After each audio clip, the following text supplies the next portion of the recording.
नमस्कार स्टार अभी तक चैनल में आपका स्वागत है। खबर पाकुड़ से है, जहां झारखंड के राज्यसभा सांसद धीरज साहू मामले में भाजपा ने कांग्रेस पर जमकर हमला बोला है। झारखंड से राज्यसभा सांसद धीरज साहू के विभिन्न ठिकानों पर आयकर विभाग की छापामारी में 300 करोड़ रुपए से ज्यादा की नकद राशि अब तक बरामद हो चुकी है। झारखंड में यह मामला अब तूल पकड़ने लगा है। विपक्षी भारतीय जनता पार्टी इस मामले को लेकर पूरी तरह कांग्रेस पर हमलावर हो गई है। राजधानी से लेकर जिला स्तर तक भारतीय जनता पार्टी इस मुद्दे को लेकर पूरी तरह हमलावर है और बरामद रुपए को झारखंड की जनता की गाढ़ी कमाई बता रही है। इसी क्रम में शनिवार को भाजपा के राजमहल विधायक अनंत कुमार ओझा ने पाकुड़ में कांग्रेस पार्टी पर जमकर हमला बोलते हुए प्रेस कॉन्फ्रेंस किया है। प्रेस कॉन्फ्रेंस में विधायक श्री ओझा ने क्या क्या आरोप लगाए हैं, चलिए उन्हीं से जानते हैं। रिपोर्ट पाकुड़ से चंदन कुमार रक्षित के साथ प्रवीण स्टार अभी तक झारखंड कांग्रेस और कांग्रेस के कुकृत्यों के कारण फिर एक बार बदनाम हुआ है। जिस प्रकार से कांग्रेस के झारखंड के बड़े नेता और राज्यसभा के सांसद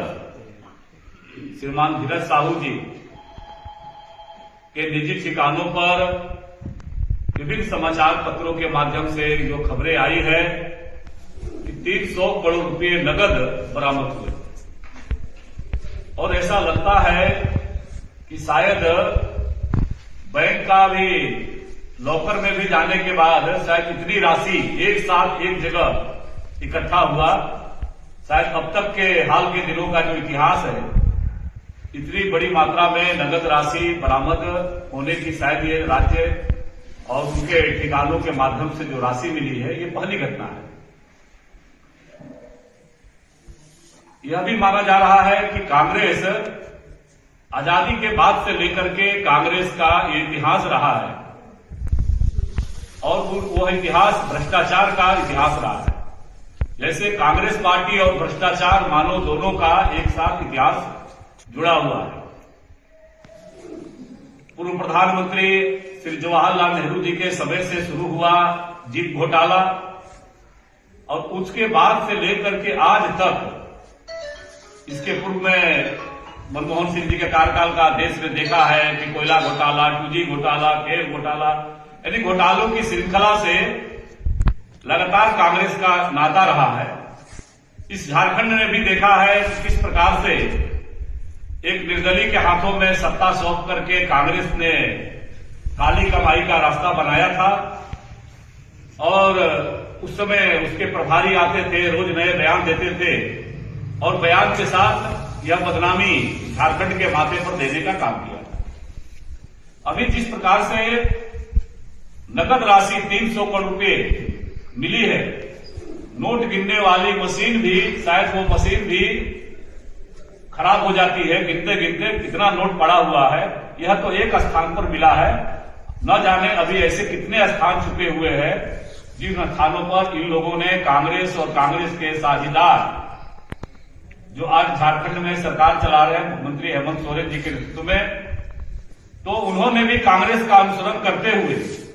और भ्रष्टाचार के इस काले कारनामों में अपना नाम जोड़ने का काम किया, और उसका परिणाम है कि भारत सरकार की एजेंसी, जांच एजेंसियां आज उनके दरवाजे पर भी दस्तक दे करके लगातार उनको बुलाने का काम कर रही है। अब तो कांग्रेस पार्टी की हालत यह हो गई है कि कांग्रेस पार्टी कि क्षेत्रीय नेता भी अपने राष्ट्रीय नेताओं से कंपटीशन करने लगे हैं कि हम सबसे ज्यादा काले कमाई करने वाले नेता हो सकते हैं। कौन सबसे ज्यादा काला कमाई करने का काम करेगा, जनता की गाढ़ी कमाई को लूटने का काम करेगा, इसमें कांग्रेस के अंदर ही उसके राज्य के नेता और राष्ट्रीय नेता दोनों में एक कंपटीशन हुआ है। आपने देखा होगा, देश ने देखा है कि नेशनल हेराल्ड के मामले में 750 करोड़ रुपए नेशनल हेराल्ड के मामले में जो ईडी के द्वारा जब्त किया गया है, और उस मामले में कांग्रेस का शीर्ष नेतृत्व श्रीमती सोनिया गांधी जी और राहुल गांधी जी जेल पर है। इसी प्रकार के अनेक इतिहास कांग्रेस के सांसद विधायकों के बारे में आ रहे हैं, और जब इनके यहां नगद पकड़े जा रहे हैं, देश की जनता की गाढ़ी कमाई का पैसा पकड़ा जाता है, झारखंड की जनता के कोयला, पत्थर लूट की कमाई का पकड़ा जाता है, तो ये जांच एजेंसियों के बारे में ही ये आरोप लगाने का काम करते हैं। भारतीय जनता पार्टी लगातार इस विषय को लेकर के प्रारंभ से भ्रष्टाचार के खिलाफ संघर्ष करती रही है और भ्रष्टाचार के विषयों को लेकर के हम लगातार जनता की आवाज बन करके उठाते जा रहे हैं। झारखंड के बारे में जो विभिन्न एजेंसियों के माध्यम से जो खबरें आई है कि अब तक 7,000 करोड़ रुपए के घोटाले उजागर हुए हैं और इसी प्रकार का घोटाला कांग्रेस और कांग्रेस के साथ चलने वाले जो अभी नया इंडी गठबंधन बना है, इन लोगों के काले कारनामों का इतिहास अभी छत्तीसगढ़ में देखा है कि निवर्तमान मुख्यमंत्री भूपेश बघेल जी के ऊपर 500 करोड़ रुपए लेने के मामले उजागर हुए महादेव वेब के माध्यम से। उसी प्रकार से वहां भी शराब घोटाला पकड़ाया। झारखंड के शराब घोटाला भी छत्तीसगढ़ से सीख लेकर के सत्ता संरक्षण में आगे बढ़ा है। तो जहां जहां कांग्रेस और उसके गठबंधन की सरकार है, वहां अखंड भ्रष्टाचार में ये डूबे हुए हैं। अभी वर्तमान में देखा है कि किस प्रकार से कांग्रेस पार्टी निर्लजता की सारी हदें पार करती है,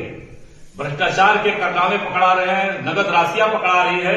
फिर भी कांग्रेस नेताओं को शर्मिंदगी महसूस नहीं होती है कि किस प्रकार से किया जाए। आज झारखंड में संथाल पड़ना देखा है, पाकुड़ जिला तो साहेबगंज जिला तो जीवंत उदाहरण है इसका कि सत्ता संरक्षण में कैसे इन लोगों ने यहां की खनिज संपदाओं की लूट की है। लगातार जांच एजेंसियां जांच करके और इनके बारे में कार्रवाई करने पर काम कर रही है और इसीलिए देश के यशस्वी प्रधानमंत्री नरेंद्र भाई मोदी जी ने जब देश की सत्ता संभाली थी तो उन्होंने कहा था कि न खाएंगे और न खाने देंगे। इस बोध के साथ आज ये भ्रष्टाचारी जो कांग्रेस पार्टी और झारखंड मुक्ति मोर्चा के गठबंधन के साथ राज्य को लूटने का काम हुआ है, इनको लेकर के हम आने वाला समय में हम एक तरफ जहां जांच एजेंसियों के माध्यम से इस पर विश्वास करते हैं कि जांच एजेंसियां ऐसे भ्रष्टाचार के में शामिल नेताओं को, पार्टियों को, उनको गिरफ्तार करने का काम करे, वही सड़क से लेकर के सदन तक विधानसभा का आने वाला शीतकालीन सत्र 22 तारीख को चालू होने वाला है। इस विधानसभा के सत्र में भी ये जनता की काली कमाई, गाढ़ी कमाई को लूटने वाले, ये काले धन रखने वाले नेताओं के मामले को भारतीय जनता पार्टी उसको उजागर करने का काम करेगी। और हमारे प्रधानमंत्री जी ने जो कहा है,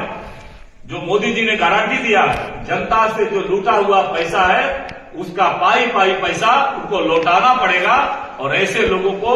गिरफ्तार करके उस पर कार्रवाई करने का काम यह मोदी जी की गारंटी है। और उस मोदी जी के गारंटी के तहत हम जनता के बीच में जहां एक और वैधानिक तरीके से भारतीय जनता पार्टी लड़ाई लड़ेगी, वहीं दूसरी ओर सदन से लेकर के सड़क तक इस सरकार में जो व्याप्त भ्रष्टाचार है, सत्ता संरक्षण में जो भ्रष्टाचार चल रहा है, कांग्रेस के द्वारा आजादी के बाद से लेकर के लगातार जो देश को लूटने का काम हुआ है, झारखंड में आज गठबंधन झारखंड मुक्ति मोर्चा और कांग्रेस गठबंधन की सरकार के द्वारा जो सत्ता संरक्षण में भ्रष्टाचार चल रहा है, इसको लेकर के जनता के अदालत में हम जाने वाले हैं। और निश्चित रूप से हम इन एजेंसियों के माध्यम से हम मांग करते हैं कि इस एजेंसियों में प्रवर्तन निदेशालय